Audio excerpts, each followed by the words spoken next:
अहमदाबाद में बड़ी कम वोटिंग हो रही है। आप लोगों में से कितने लोग वोट डालकर आए हैं? कितने लोग नहीं डालकर आए हैं? आपका भी है वोट? चलिए, वोट डालने के बाद घूम रहे हैं ना यहाँ पे, ठीक है। वोट डालने के बाद कितने लोग वोट नहीं करके आए हैं? नहीं किया है? नहीं किया है? देखिए, इसमें इसमें भी वो नाम आ जाते हैं जिन्होंने वोट नहीं किया है। वो बाहर से, जिन्होंने बाहर के वोटर है। अच्छा, वोटर नहीं है इसलिए, बाकी सबने वोट डाला है, ठीक है। चलिए, यहाँ पर जो सजग वोटर हैं वो घूम रहे हैं। लेकिन संजय जी, मुझे 2007, 2012, 2017 तक पिछली बार भी सड़क पर ना एक तरह से एक संघर्ष नजर आता था राजनीतिक पार्टियों में भी। कहीं ना कहीं मैं ये कहूं कि थोड़ा सा एक पत्रकार के तौर पर भी, एक ग्राउंड रिपोर्टिंग करते हुए भी थोड़ी कमी उसमें नजर आई, तो ये गलत नहीं होगा।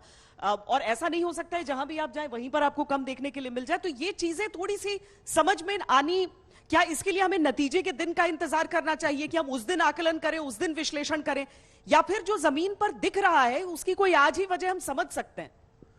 नहीं श्वेता जी, देखिए, जिस बात का जिक्र कई बार किया गया और कई लोग कर रहे थे कि हम कह रहे थे ये फ्लैट चुनाव है। फ्लैट का मतलब बहुत उत्साह नहीं दिख रहा, या फिर ये कहें कि ना तो प्रो इनकम्बेंसी है ना एंटी इनकम्बेंसी है, तो बहुत एक शांत सा माहौल दिखाई पड़ रहा था। तो इन सब का जो आउटपुट है वो मुझे लग रहा है टर्नआउट बता रहा है। पहले चरण में भी 4-5% कम हुआ, दूसरे चरण में भी देखें तो 4-5% कम होने की पूरी गुंजाइश है। अगर आप 2017 का देखें टर्नआउट तो 68% था, 2012 में भी 71% था। तो हम ये मान सकते हैं कि अगर पिछले 2 चुनावों को देखें तो तकरीबन 69-70% मतदान होता रहा, और इसी को बेंचमार्क मानना चाहिए। उसके पहले को हमें बेंचमार्क नहीं मानना चाहिए, क्योंकि अगर आप 2007 से तुलना करें तो कह सकते हैं टर्नआउट तो बढ़ गया। 2007 में 60% मतदान हुआ था, लेकिन वो बेंचमार्क नहीं होना चाहिए, क्योंकि अगर आप पिछले 10 साल में देखेंगे अलग अलग राज्यों में, तकरीबन सारे राज्यों में बढ़ता हुआ मतदान प्रतिशत आपको दिखाई पड़ेगा। कुछ छोटे छोटे राज्य अपवाद हैं जहां पहले से ही बहुत हाई टर्नआउट 80, 84, 90% रहा है।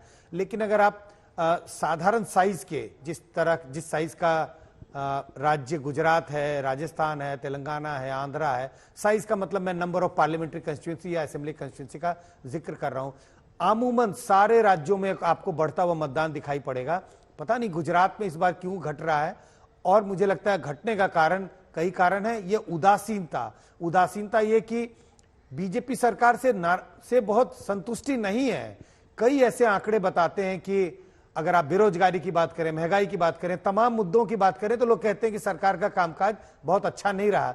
लेकिन विपक्ष ने कोई एक तरह से उत्साह नहीं जगाया। कांग्रेस को देख लें, आम आदमी पार्टी को देख लें, कम से कम मैं ये कह सकता हूं अपने आंकड़ों के जरिए, लोगों के बीच में ये उम्मीद थी कि एक तीसरा विकल्प उभर के आए। लेकिन लोगों को यह नजर नहीं आया कि कोई भी 2 पार्टियां जो बीजेपी का मुकाबला कर रही हैं इस स्थिति में है कि बीजेपी को हरा पाए। तो मुझे लगता है उस निराशा का ये आउटपुट है, या उस निराशा का ये जो विनोद जी, जो सवाल आप भी पूछ रहे थे और केतन जी ने जो जवाब दिया कि एक तरह से एक ढांचा पूरा रहता था और आपको दिखते थे कि लोग वोटरों को लेकर आ रहे हैं, वो चीजें आज कॉल सेंटर से वो कॉल जरूर जा रहे हैं, लेकिन आखिरी 1 घंटे में हुजूर आते आते बहुत देर कर दी। देखिए श्वेता, गुजरात के लगभग पिछले 20-25 साल में मैंने सारे चुनाव कवर किए हैं जाके खुद। वो लोकसभा के रहे हों या विधानसभा के रहे हों।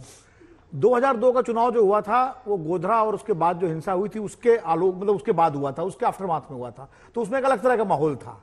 2007 का चुनाव केशुभाई पटेल का जो खेमा था वो बीजेपी से अलग होकर के कांग्रेस में 40-45 लोग शामिल हुए थे। गोवर्धन झड़फिया और नरेश वल्लभ भाई कथिरिया, बहुत सारे लोगों की बगावत के उसमें हुआ था। उस समय बड़ा गुजरात में बड़ी हलचल थी, राजनीतिक हलचल।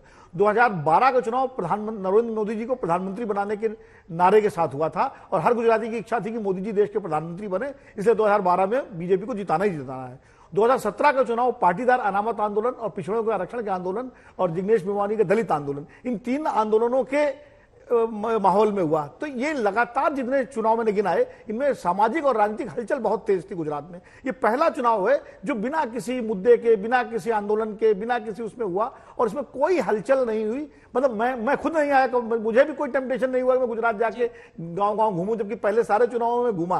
तो ये मुझे लगता है कहीं ना कहीं जब कोई भी चुनाव किसी बड़ी घटना के बाद होता है तो उसका जो असर होता है वो शायद इस तो बार एमसीडी का missing चुनाव है। चल रहा है दिल्ली में।